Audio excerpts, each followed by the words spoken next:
تقدس پامال کیا گیا تھا. میں تب بھی یہاں آئی تھی جب ان کے گھروں کی دیواریں توڑی گئی تھی, ان کے گھروں پر حملہ کیا گیا تھا سیاسی انتقام میں. لیکن شاباش کہ انہوں نے نہ نواز شریف کا ساتھ چھوڑا نہ اپنی جگہ سے ہلے. اور آج اسی وفاداری کا, اسی جذبے کا, اسی استقامت کا نتیجہ ہے کہ عمران خان جیسے نااہل اور نالائق سے پاکستان کے عوام کی جان چھوٹ گئی.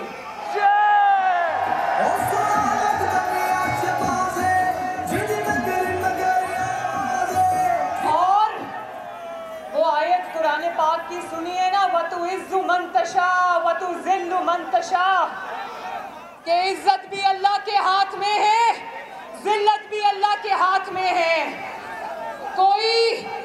کوئی نواز شریف جس کو کہتے تھے اس کی سیاست ختم ہو گئی, اس کو اللہ تعالیٰ نے لندن میں بیٹھ کر عزت دی, اور کوئی یہاں وزیر اعظم کے دفتر میں بیٹھا ہوا بھی ذلیل ہو گیا. اور 73 سال میں 75 سال میں پاکستان کا پہلا وزیر اعظم تھا جس کو پارلیمنٹ نے اور پاکستان کی عوام نے ووٹ کے ذریعے اٹھا کے باہر پھینکا.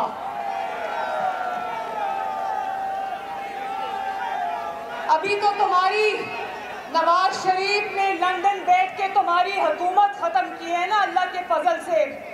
ابھی آگے دیکھنا, نواز شریف انشاءاللہ تمہاری سیاست کو بھی دفن کر دے گا.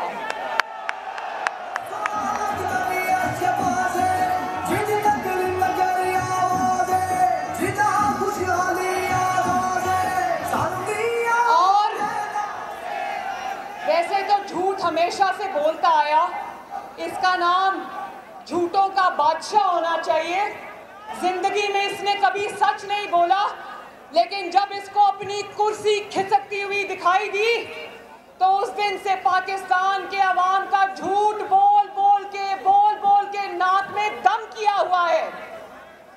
تو میرے بھائیوں, بہنوں, بزرگوں, ہاتھ اٹھا کے بتاؤ کہ اس کے جھوٹوں کے مقابلے میں سچ سننا چاہتے ہو نا؟ تو پھر اب مریم نواز اور حمزہ شہباز کا فرض ہے کہ وہ گھر گھر جا کر, حلقے میں جا کر, عوام میں جا کر اس کا سچ عوام کو بتائیں کہ اس کا اصل چہرہ کیا ہے. ہمیں کہتا رہا, ہمیں سناتا رہا کہ گھبرانا نہیں ہے, اور خود جب سے اقتدار گیا ہے دھاڑے مار کے روتا ہے.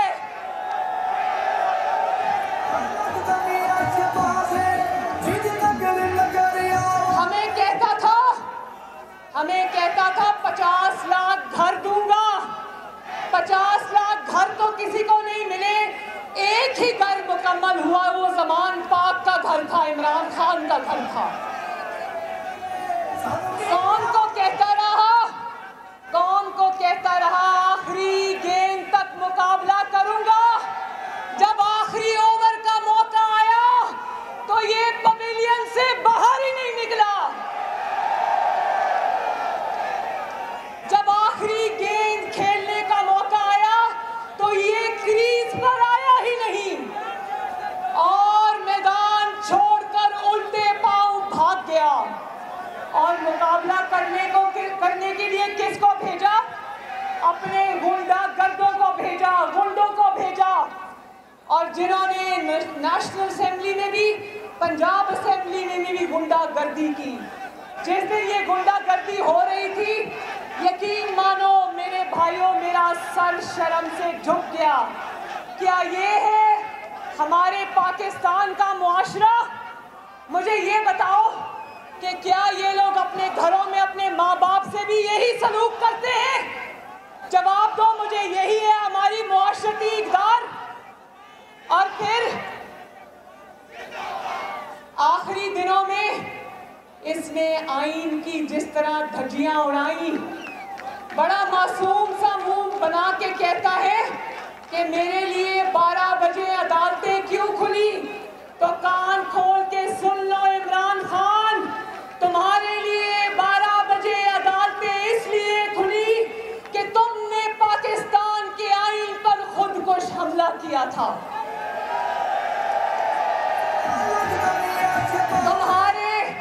تمہارے ذاتی ملازم، جن میں صدر پاکستان عارف علوی، جس میں اسپیکر قومی اسمبلی سابق اسد کیسر، جس میں قاسم سوری اور جس میں گورنر پنجاب شامل ہیں، انہوں نے اپنے حلف سے غداری کی، انہوں نے قوم کی نوکری چھوڑ کے عمران خان کی ذاتی چاکری کی، اس لیے 12 بجے عدالتیں کھلی۔ اور تم جتنا مرضی حمزہ شہباز کا حلف آگے کر دو، کل نہیں تو پرسوں نہیں تو اگلے دن انشاءاللہ تعالی نواز شریف کا حمزہ شہباز حلف اٹھا کے رہے گا۔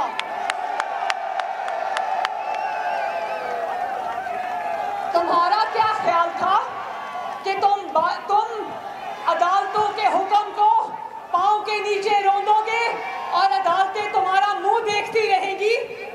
تم آئین پاکستان کو پاؤں کے نیچے روندو گے تو عدالتیں تمہارا منہ دیکھتی رہیں گی۔ شکر مناؤ عمران خان کہ عدالتوں نے ابھی تمہارے خلاف فیصلہ دیا، تمہیں اٹھا کے جیل کی سلاخوں کے پیچھے نہیں پھینکا، لیکن یاد رکھو اللہ تعالیٰ کی لاٹھی بے آواز ہے، اللہ تعالیٰ کی لاٹھی تمہارا پیچھا کرے گی، انشاءاللہ یہ عوام بھی تمہارا پیچھا کرے گی۔ اور پھر تمام حربے ناکام ہو گئے میرے بھائیوں، تمام حربے ناکام ہو گئے تو جعلی خط اٹھا کر لے آیا، ہر جگہ سے منہ توڑ جواب ملا، نیشنل سیکیورٹی کمیٹی سے منہ توڑ جواب ملا، ریاست سے منہ توڑ جواب ملا، پھر بھی سازشی خط کی ten ten ten ten ten ten سنتے ہوئے دماغ پک گیا ہے۔ بھائی میری بات سننا، سازش تو کامیاب آدمی کے خلاف ہوتی ہے نا، سازش تو نواز شریف جیسے کامیاب آدمی کے خلاف ہوتی ہے جس نے ایٹمی دھماکے کر کے دشمن کو منہ توڑ جواب دیا تھا۔ کیا عمران خان جیسے ناکام آدمی کے خلاف بھی کبھی کسی کو سازش کرنے کی ضرورت تھی؟ اور پھر میں نے کل کہا کہ اپنی زندگی کے 22 سال ورلڈ کپ لے کے پھرتا رہا، اگلے 22 سال یہ سازشی خط لے کر پھرتا رہے گا، اور کوئی بعید نہیں میرے بھائیوں بہنوں کہ اگلے آنے والے دنوں میں یہ چوکوں پر کھڑا ہو کے گاڑیاں روک کے سازشی خط دکھا کے پیسے مانگا کرے گا۔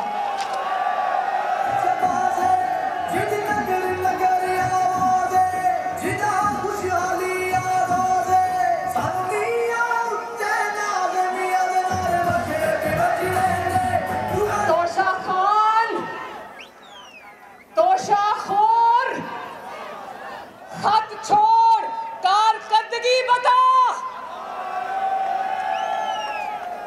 توشہ خور، توشہ چور، سازش چھوڑ، رپورٹ کارڈ دکھا کہ تو نے کیا کیا ہے، سازش کا ڈرامہ نہ کر، کام دکھا کہ کیا کام کیا ہے۔ پہلے کہتا تھا کہ یو ایس نے، امریکہ نے میرے سے اڈے مانگے تو میں نے کہا ایبسلوٹلی ناٹ، پھر جب ہر دفعہ کی طرح چوری اور جھوٹ پکڑا گیا تو کہتا وہ تو میں نے انٹرویو میں کہا تھا۔ ہاں عمران خان، توشہ خان، بولو توشہ خان، توشہ خان، توشہ چور، ہاں عمران خان، توشہ خان، تم نے ایبسلوٹلی ناٹ کہا تھا، لیکن جانتے ہو ایبسلوٹلی ناٹ کب کہا؟ میرے بھائیوں، جب عوام نے روٹی مانگی تو کہنے لگا ایبسلوٹلی ناٹ، جب عوام نے آٹا چینی مانگی تو کہنے لگا ایبسلوٹلی ناٹ، اور جب عوام نے بجلی، چینی، دوائی مانگی تو کہتا ہے ایبسلوٹلی ناٹ۔ بلکہ انتہائی سنگ دلی سے کہتا ہے، جب یہ وزیر اعظم تھا تو تکبر کا پہاڑ تھا، بڑی سنگ دلی سے کہتا تھا کہ میں یہاں آلو پیاز کے ریٹ پتہ کرنے نہیں آیا۔ آلو پیاز کے ریٹ پتہ کرنے نہیں آئے تو کیا ہیلی کاپٹر میں عوام کے خرچے پر سیریں کرنے آئے تھے تم؟ ہمیں ہالینڈ کے وزیر اعظم کے قصے سناتا تھا کہ ہالینڈ کا وزیر اعظم سائیکل پہ آفس جاتا ہے، خود بنی گالا سے وزیر اعظم ہاؤس تک جو صرف 10 منٹ کا راستہ ہے، اس پر اس نے عوام کی ٹیکس کی کمائی کا 1 ارب روپیہ پھونک دیا۔ عوام کو پیٹرول اور ڈیزل کی قطاروں میں لگا کر یہ ہیلی کاپٹر کے چکر لگاتا رہا۔ اور آج حمزہ جب کہہ رہا تھا کہ صبح میں ٹی وی دیکھ رہی تھی، میں اس کی تقریر نہیں سنتی، اگر بول رہا ہوں میں میوٹ کر دیتی ہوں، لیکن آج میں نے سوچا دیکھوں 200 بندے آگے بٹھا کے کیا بات کر رہا ہے۔ وہ تھا تو ورکرز کنونشن، لیکن اس میں 150 بندہ تھا، 50 میڈیا والے تھے، اور وہاں پر 200 بندہ آگے بٹھا کر 20 لاکھ بندے اسلام آباد میں لانے کی باتیں کر رہا تھا۔ جس نے اس نے کل کال دی کہ الیکشن کمیشن آف پاکستان کے آگے آؤ اور لاکھوں کی تعداد میں احتجاج کرو، وہاں 5 بندے اکٹھے نہیں ہوئے۔ دیکھو آج 1 منٹ، آج جب میں نے ٹی وی آن کیا تو پتہ نہیں کیا آل فال بک رہا تھا، کہتا ہے دھیان سے سننا، کہتا ہے اللہ تعالیٰ کے پیغمبر اللہ تعالیٰ کا پیغام دے کر لوگوں میں نکلتے تھے، لوگوں میں اللہ تعالیٰ کا پیغام پہنچاتے تھے، تم لوگ بھی نکلو اور میرا پیغام پہنچاؤ عوام میں۔ توبہ نعوذ باللہ، وہ تو اللہ پیغمبران اسلام تو توحید کا میسج لے کر عوام میں جاتے تھے، تمہارا میسج کیا ہے عمران خان؟ تمہارا میسج یہ ہے کہ لوگوں کو امر بالمعروف کا سبق پڑھاتے جاؤ، لوگوں کو اپنی ناپاک زبان سے ریاست مدینہ کے لارے لگاتے جاؤ، اور نیچے نیچے سے توشہ خانہ اور بیت المال کا مال کھاتے جاؤ۔ اور ہمیں حضرت عمر فاروق رضی اللہ تعالیٰ عنہ کی مثالیں دیتا تھا، اس کو شرم نہیں آتی یہ بات کرتے ہوئے؟ حضرت عمر فاروق اور خلفائے راشدین بیت المال کے خزانے سے اپنی کندھوں پہ بوریاں لاد کر غریب عوام کو پہنچایا کرتے تھے۔ وہ بیت المال کے تحفے نکال کر کروڑوں میں بیچ نہیں دیتے تھے، اور پھر مذہب کے بارے میں، اسلام کے بارے میں، انبیاء علیہ السلام کے بارے میں اتنی غیر محتاط گفتگو۔ میں مولانا طارق جمیل صاحب سے ادب سے یہ عرض کرنا چاہتی ہوں کہ عمران خان کو سمجھائیں کہ مذہب کے بارے میں اتنے نازیبا کلمات اپنے ناپاک زبان سے مت ادا کیا کرے۔ اور کوئی ہے جو اس نفسیاتی مریض کو لگام دے، کوئی ہے جو اس کو پاگل خانے کی 10 نمبر بس پر بٹھا کر آئے؟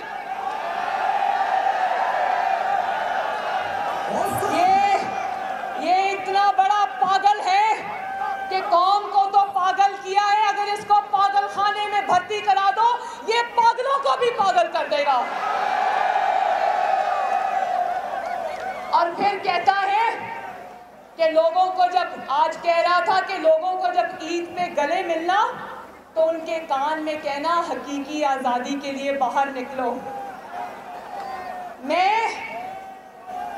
میں کہتی ہوں کہ جب لوگوں کو گلے ملنا عید پر تو کان میں کہنا گوگی بچاؤ تحریک کے لیے باہر نکلو۔ یہ نہ بتا دینا کہ میں سرکاری خرچ پر عمرے کیا کرتا تھا، جہاز بھر کر پنکی پیرنی اور اس کے پورے خاندان کو میں سرکاری جہاز پہ بٹھا کر عمرے کیا کرتا تھا۔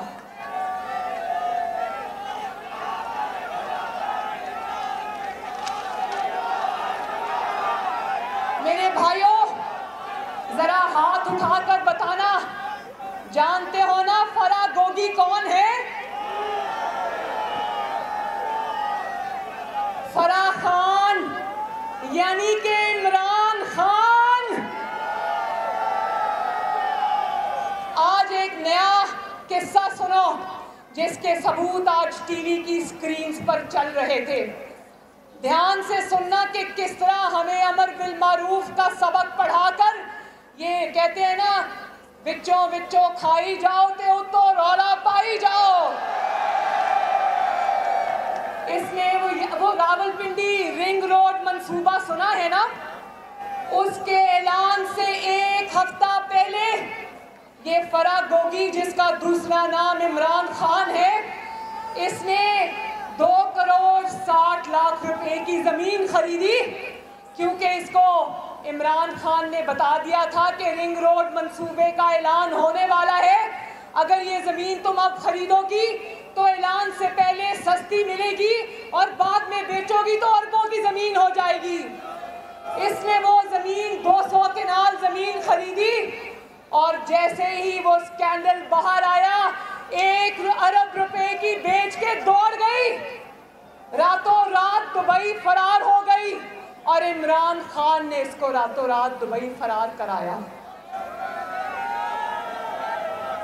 اپنے آفس کو وزیر اعظم کے آفس کو، وزیر اعظم کی کرسی کو اقتدار کو مال بنانے کے لیے استعمال کرتا رہا اور ہمیں اپنی ناپاک زبان سے ریاست مدینہ کی مثالیں دیتا رہا۔ شرم کرو عمران خان، شرم کرو۔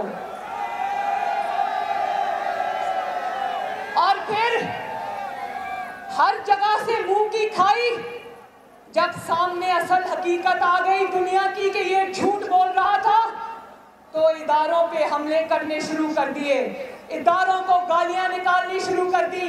اپنی تقریر میں پہلے اداروں کو 10-12 باتیں سناتا ہے، اس کے بعد کہتا ہے میں فوج کو کچھ نہیں کہوں گا اور اپنے لوگوں کو کہتا ہے کہ گالیاں نکالو اداروں کو۔ تم نے کیا لوگوں کو پاگل سمجھ رکھا ہے کہ تم اوپر سے کہو کہ گالیاں نہیں نکالنی، برا بھلا نہیں کہنا اور اوپر سے رات کو میٹنگز کرو اپنی ٹیم کے ساتھ کہ اداروں پر حملہ آور ہو جاؤ؟ دنیا کا پہلا پاگل دیکھا ہے، دنیا کا پہلا پاگل سیاستدان تو کہنا ہی نہیں چاہیے۔ ہمیشہ سے سیاسی جماعتوں کی جد و جہد یہ رہی ہے کہ اداروں کو اپنے آئینی رول تک محدود رہنا چاہیے، اور یہ دنیا کا پہلا پاگل انسان دیکھا ہے جو اس لیے رو رہا ہے کہ اداروں نے آئین کا ساتھ دینے کا فیصلہ کیوں کر لیا۔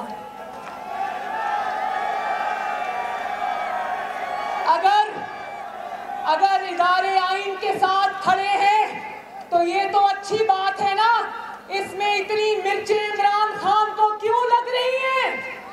اس میں اتنی مرچیں عمران خان کو اس لیے لگ رہی ہیں کہ اس کو چیٹنگ کر کے، نقل کر کے پاس ہونے کی عادت پڑ گئی ہے،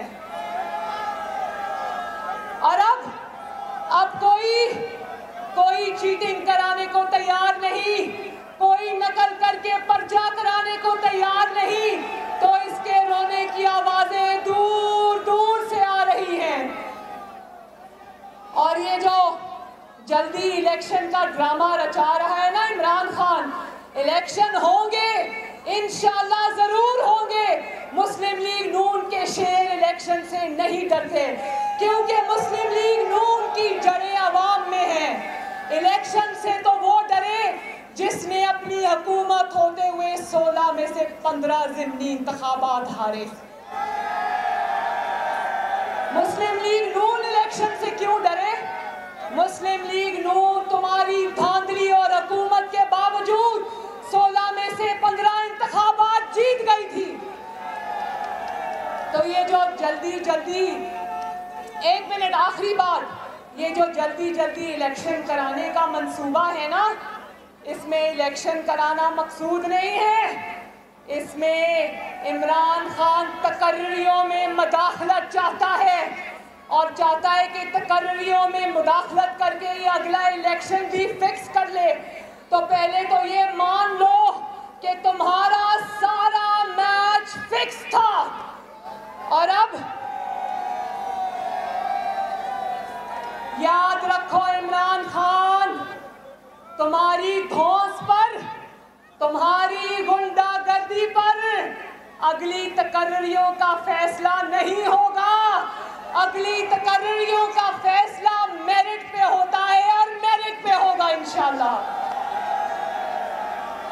اور آخری بات، ایک ہے شہباز سپیڈ. کیا؟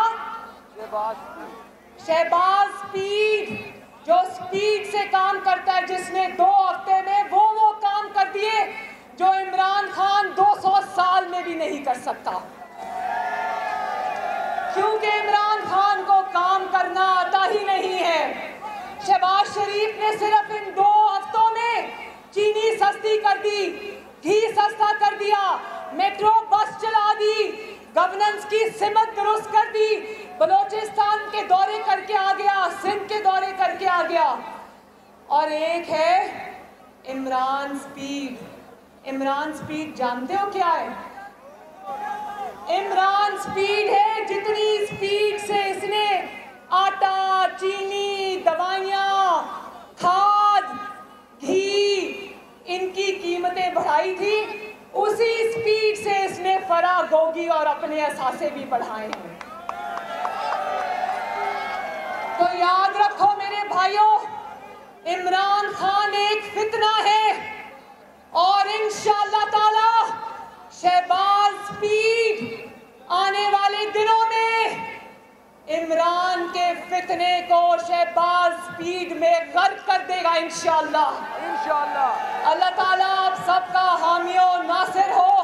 میرے ساتھ نعرہ لگا دو، نواز شریف، شہباز شریف.